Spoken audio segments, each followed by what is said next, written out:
I'll go ahead and tell you guys part of my story since my last account that I posted through my timeline. You could see everything what was going on. It got banned because of the truth I was speaking.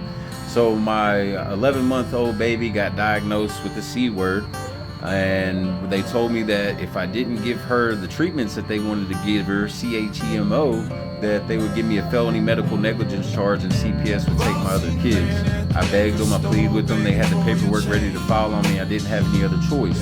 So initially, after the first 2 rounds, all the C word was gone. She didn't have anything left in her system. It was at 0%. But, because they're so smart and they know everything, they decided to give her 2 more strong rounds. Now, mind you, while I was holding my baby during this, I could smell the poison coming off her skin, like ether or somebody cooking meth or something. And the whole time, I'm tore up. That was the first 4 rounds. That was probably 5 or 6 months. So in the last round, she got sick with the RSV virus whenever she was 2 weeks from coming home and being done.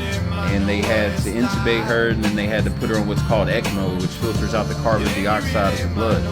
She was on ECMO life support for over 6 months. She went through so many surgeries, so many times. She almost passed, and she made it through. She kept surviving, and she was such a great fighter. But she spent ECMO 6 months on life support on ECMO, longer than anybody else that's known about in history. And she was only at the time 22 months old. And so because the treatments they gave her tore up her stomach, eventually while she was on ECMO, she had internal bleeding, and they was pushed to have to take part of her stomach out and do emergency surgery. So the surgery went okay, supposedly, and her lungs started getting better and her oxygen levels were staying up, and they eventually took her off ECMO. But when they took her off ECMO, because of the surgery on her stomach, she ended up getting an infection. She got septic, and on July 27th, she went to pass away.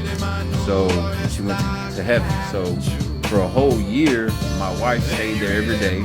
She lived at the hospital. I had to take care of my other kids while working, pretty much losing the freaking mind every day and having to pull myself together. And I had to go through it all. And it's been rough. There's no words for it.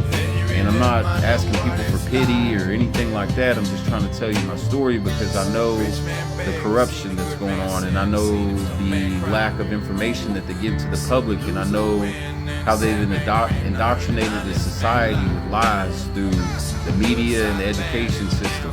And I know all about Big Pharma. So I'm against those things, and I'm about the truth.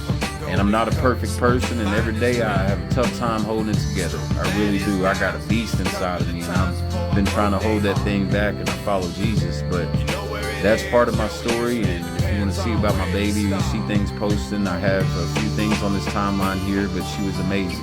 Gracie Joe, she was such a fighter, and she's an inspiration to me to this day, and she'll never stop. But as a father, I let them take my child and do something with them that I didn't want them to do. And every night, every second of the day, that bothers me because she's no longer here. And it would be different if it was on my terms, but it wasn't. So that's part of my story. I hope you guys give me a follow, and hope to be some type of inspiration to people. Hope to do my job, but I'm fighting this flesh every day. Every day. And sometimes I need inspiration too. And I just want to tell y'all I love y'all.